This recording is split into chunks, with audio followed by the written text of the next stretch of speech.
Hello everyone, I am Zhihan.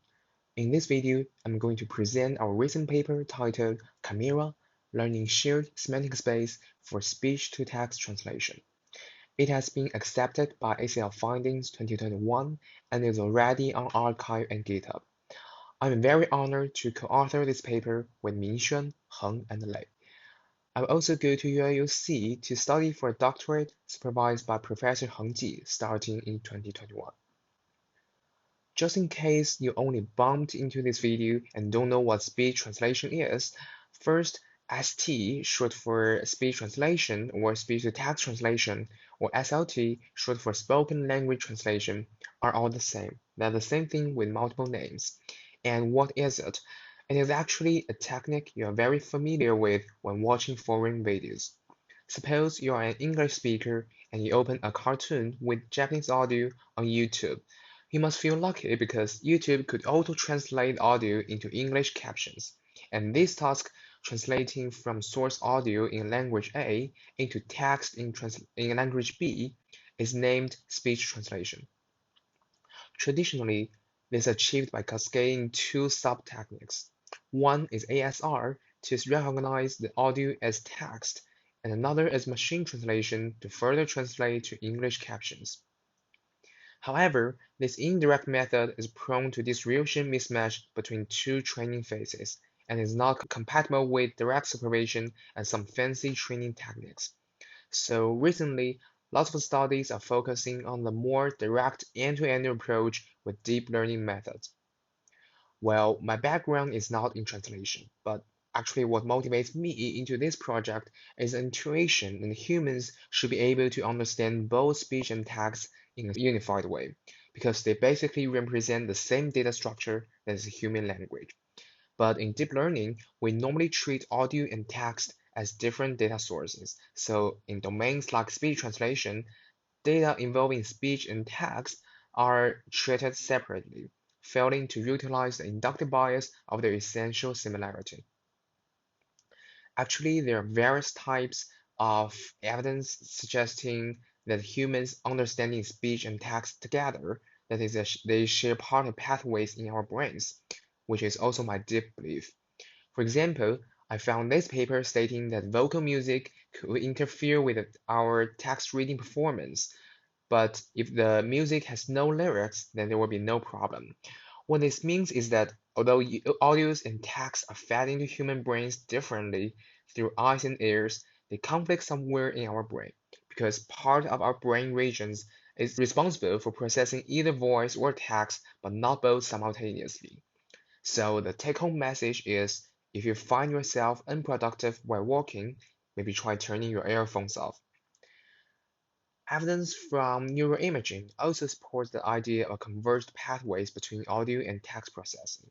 For example, researchers let participants either listen to a story or read the written form in the same speed as the audio. At the same time, their neural activities in brain are recorded. And very interestingly, what they found is in regions like PSTG and precuneus, there's a temporal correlation between the neural responses from audio and text. As shown in this figure, the neural signals stimulated by audio and text, which are represented by red and green curves, are highly similar to each other. Researchers also interested in the role that the aforementioned PSTG plays in the understanding of language. So this experiment shows that PSTG is responsible for understanding semantic meanings in language. Participants first read a normal sentence, and MRI shows that the whole STG, including the PSTG, is stimulated. But if participants read similar but scrambled text, then PSTG will know that this text means nothing and will not respond to it. So this is amazing. Based on the accumulated evidence, scientists even managed to plot a schematic graph of how audio and text are uniformly processed in human brain. Here we see that first, auditory and visual processing are differently initialized, but they converge uniformly to recognize the phonological and orthographical elements, and then the lexical, syntactic, and other high-level information. However, This is still a hypothesis up to now, but we have a lot of supporting evidence showing that this schema might really exist in our brains. So the motivating question for this project is, can the same design that is unifying speech and text understanding help deep learning models, for example, in the domain of speech translation? Our answer is yes. Come to our paper, we propose the model Chimera to investigate whether this inspiration works. The high-level idea is that it treats text and speech inputs uniformly and produces a shared semantic representation for both before finally conducting the translation. This resembles the shape of mythical animal Chimera. There's the name for the model. Most importantly, Chimera could do both speech translation and textual machine translation. Therefore, this unification of speech and text helps Chimera to better utilize massive machine translation data than ever. So, how is this done technically? Here is an overview of the whole model design. Here we see that text inputs and speech inputs share part of the encoding module, but this is not the key component. What helps the model to bridge the gap between two modalities is this shared semantics memory module. The key idea is simple. Instead of encoding the whole input for use, the module learns a fixed set of memory queries of size m. When inputs are presented, these memory queries are used as queries for attention layers, while contextual features are passed as keys and values. So during training, the memory queries learn to extract only certain important types of information, and most importantly, the semantic abstraction has the same form regardless of the input length. This helps any form of input to be aligned with each other. Well, of course, our model Chimera achieves new state-of-the-art results on MOSI dataset as well as liberal speech dataset. We also did some visualization, and I will show some results.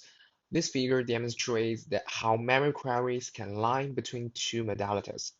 This is a visualization of the attention weights of the memory queries on both modalities. Here, x and y-axis are speech and text sentences respectively, with exactly the same content. Each memory query is assigned a color, so we see dots of different beautiful colors. You may wonder what these dots are. Well, every text segment is attended by all the memory queries, right?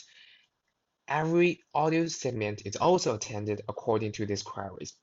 And in simple words, the size of every dot shows whether this text segment and this audio segment are similarly attended or not. So we can easily see that the dots roughly form a diagonal shape in the figure. And also remember that audio and text are the same in content and follow the same word order. So this figure means that the memories learn to similarly attend to text and speech segments if they have the same semantic meanings. We also visualize how Chimera projects sentences in semantic space.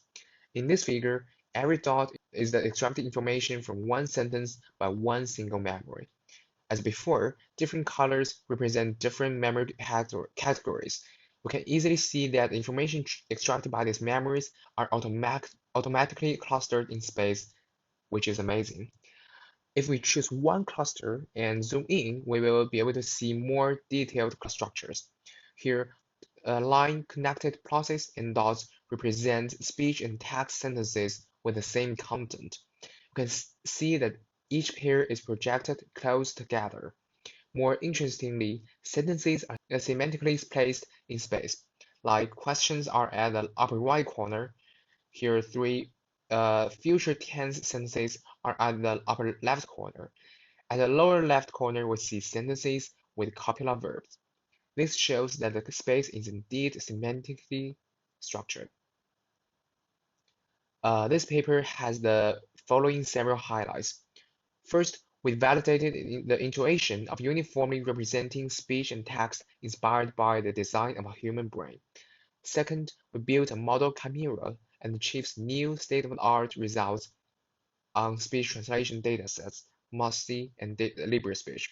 And finally, Our visualization demonstrates that the model has indeed learned a unified speech-text representation with meaningful semantic structure. You're welcome to view our paper through the archive link, as well as to try out our codes, or even translate your own voice. Enjoy your time in the speech translation field.